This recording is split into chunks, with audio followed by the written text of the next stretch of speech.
मेरे अज़ीज़ साथियों, आज मैं आपसे गुफ्तगू एक बहुत अहम मौजू पर करना चाहता हूँ। 2024 का इलेक्शन जो है, ये हिंदुस्तान की तारीख़ का सबसे अहम और सबसे मुश्किल इलेक्शन होने जा रहा है। 1952 के इलेक्शन के बाद मैं समझता हूँ ये 24 का इलेक्शन है जो इस हिंदुस्तान की तारीख़ लिखेगा।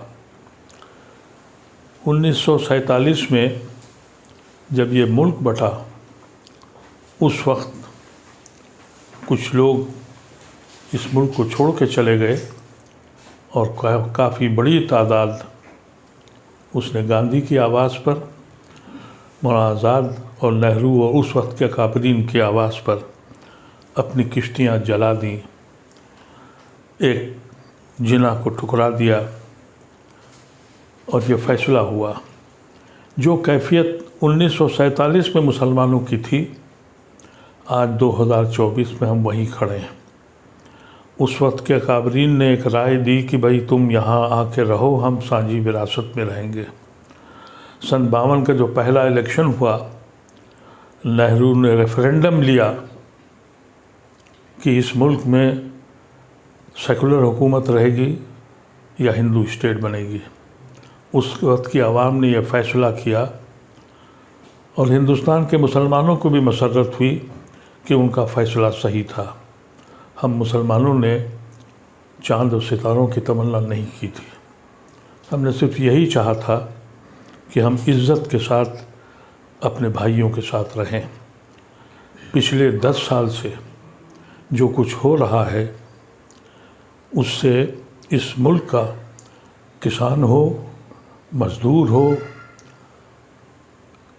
और कारीगर हो, हर तबका फ़िक्रमंद और परेशान है।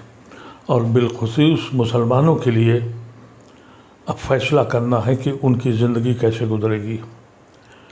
आपको इसमें एक हक़ाइक़ बताना चाहता हूँ। हमारी बर्बादी के बायस में हम खुद शरीक हैं। अगर आप हिंदुस्तान के तज़किया करिए तो 84 पार्लियामेंट्री सीटें ऐसी हैं जहां मुसलमान जिता सकता है या हरा सकता है। उसमें से 72 सीटें बीजेपी के पास हैं। 80% स्ट्राइक रेट बीजेपी का मुस्लिम कॉन्स्टिट्यूंसीज़ में है। किसको इल्ज़ाम दें? कभी सोचा है आपने? उसके बाद दूसरी स्ट्राइक रेट बीजेपी की उन स्टेट सीटों पर है जो रिज़र्व सीटें हैं। तो आज भी एक तबका है गैर मुस्लिमों का जो आपके साथ खड़ा है।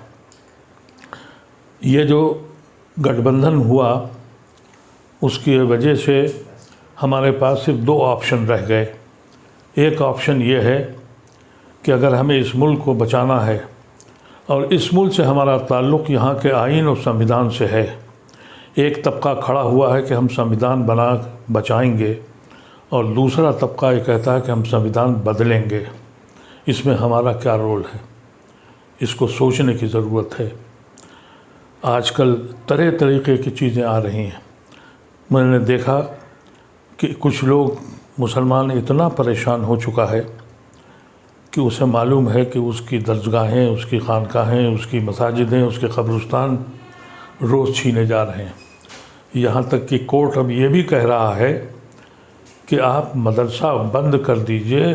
सेकुलर मुल्क है और ये ऐसा सेकुलर मुल्क है जहाँ पार्लियामेंट का इफ्तिताह होता है तो हवन किया जाता है। यहाँ शिव मंदिर जितने हैं वहाँ पढ़ाई की जाती है। जब ये हालात हो जाएं, फिर भी हम नहीं जाग रहे हैं। मैं आपसे गुजारिश करता हूँ कि अगर आप इस वक्त भी बहक गए, क्योंकि बहकने वाले लोग हैं, अभी बहुत से वाया मीडिया पॉलिटिकल पार्टीज़ ने निकाले हैं, उनकी सहयोगियों के साथ जुड़ने जा रहे हैं। कहते हैं कि ये फ़लाँ सहयोगी जो है उसके साथ हम जा रहे हैं, यानी मुस्लिम वोट को बांटने जा रहे हैं। ये बात कब आपकी समझ में आएगी कि वो इलाके जहां आप जिता सकते हैं और हरा सकते हैं। और 4 जून को इस मुल्क का फ़ैसला होगा और आपके मुस्तक़बिल का फ़ैसला होगा। मैं आपसे मुतब्बिनाना ख्वाहिश करता हूँ, सोचना शुरू कीजिए।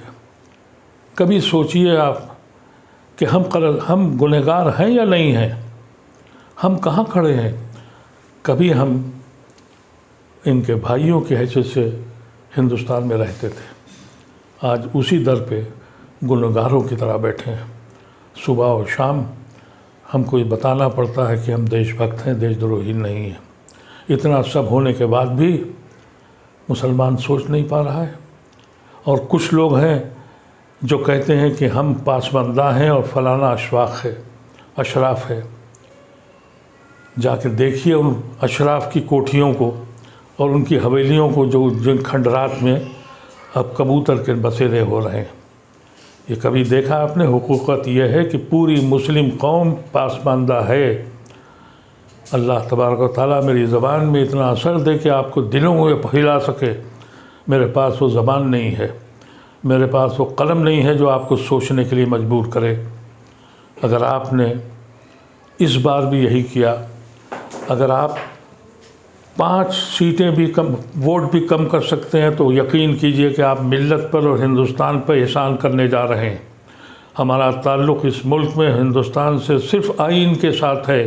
अगर आइन छीन गया, और जो छीना जा रहा है और एलानिया कहा जा रहा है, फिर भी समझ में नहीं आ रहा है। फिर भी कुछ लोग कहते ये हैं कि फलाने का वोट है, फलाने का वोट है। इस वक्त हमारे पास सिर्फ 2 ही ऑप्शन हैं। एक ऑप्शन ये है कि हम उन लोगों के साथ जाएं जिन्होंने आइन को बचाने की कोशिश की है, और उन लोगों की मुखालफत करें जिन्होंने हमें धोखा दिया है और जिन्होंने अपने मकसद के तहत जाके एनडीए के साथ गए हैं। इन लोगों को ख़ास तौर से आप अंदाज़ा कर लें कि इनके ख़िलाफ़ आप मुत्तहिद हो जाएं। अगर आप अपनी 84 सीटों में से 50 और 60 सीटें भी कम कर सकते हैं, तो ये मुल्क भी बच जाएगा और आप भी बच जाएंगे। अगर आपकी बात मेरी समझ में आ जाए तो खुदारा अपने साथियों से कहिए, उन तक पैगाम पहुँचाइए। यकीन कीजिए कि अगर आपने 5 वोट भी कम कर दिए तो ये कार खैर है, ये हमारा मुल्क बच जाएगा। मेरा दीन भी कहता है कि जालिमों के हाथ रोको, तलवारों से अब नहीं रोक सकते, वोट से रोक सकते हैं। एक जालिम जिन्होंने इस मुल्क को, ज़मीन को जहन्नुम बना दिया, और हम अपने घरों पर बैठे हुए हैं। अब बैठने की ज़रूरत नहीं है। अब सिर्फ ये फ़ैसला कीजिए, कोई हो, अगर ये जीत गए तो जो लोग आपके साथ हैं ये भी हमको किस्मत के हवाले करके छोड़ जाएंगे।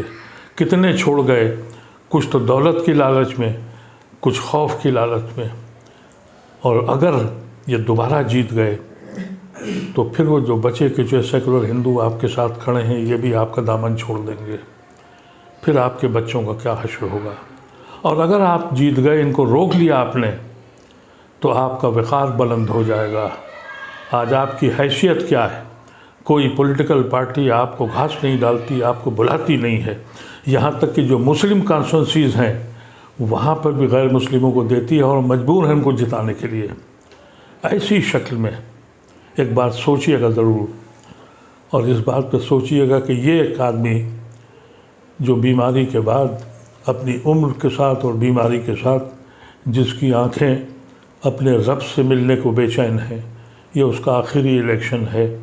मैं इलेक्शन का कैंडिडेट नहीं हूँ, लेकिन अपनी मिल्लत की तरफ देखता हूँ तो दूर दूर तक कोई दिखाई नहीं पड़ता।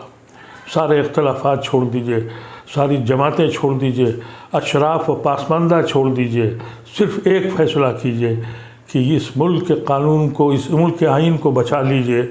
हमारे बुज़ुर्गों ने इसी आइन की रोशनी में हमने अपने मुल्क को, एक मुस्लिम मुल्क को छोड़ दिया था। इतना सोचना ज़रूरी है। बहुत बहुत शुक्रिया। अगर आप मेरी आवाज़ से आप मुतमईन हो तो खुदारा अपने आवाज़ को दूसरों तक पहुंचा दीजिए, और इस पर सोचिएगा, सोचिए और फ़िक्र कीजिए और अमल कीजिए। बहुत बहुत शुक्रिया।